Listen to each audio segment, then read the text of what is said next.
معاف کر کے چھوڑ دے گا. میں کوئی غلط بات نہیں کر رہا.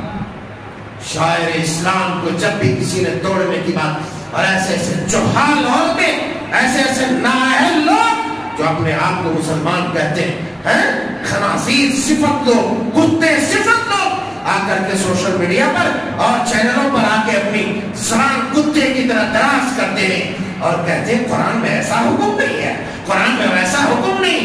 اے جہالوں کی جماعت، تو نے قرآن پڑھا ہے، تو نے آیتیں پڑھی ہیں. رب کے رسول کے ذریعے رب اعلان کرواتا ہے کہ آپ اعلان کر دیجئے قُلْ لِأَزْوَاجِكَ وَبَنَاتِكَ وَنِسَاءِ الْمُؤْمِنِينَ يُدْنِينَ عَلَيْهِنَّ مِنْ جَلَابِيبِهِنَّ.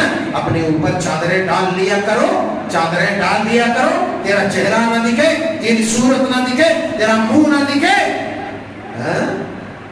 اسی لیے پردے کو بحال کرو. باہر صورت، باہر صورت. یہ تو ایک ضمنی بات آ گئی. لا الہ الا اللہ کے اندر کی قوت ہے. اسی لیے جب بھی تمہارے اندر، تمہارے اوپر کوئی مصیبت گر پڑے، گرے، تو تم لا الہ الا اللہ کی صدا بلند کرو، لا الہ الا اللہ کا ذکر کرو، لا الہ الا اللہ کا ورد کرو.